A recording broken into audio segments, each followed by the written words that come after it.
I should sell a horse, shouldn't it? Look at this horse. Buy him. Heck, you can have him. How do you get the sound off this film? He's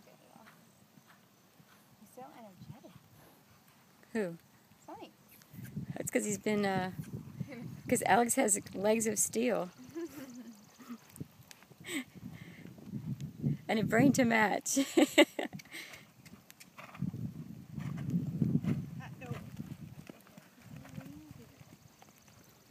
I don't know that you saw him after Deb got him. Yeah, look at these legs. Wait.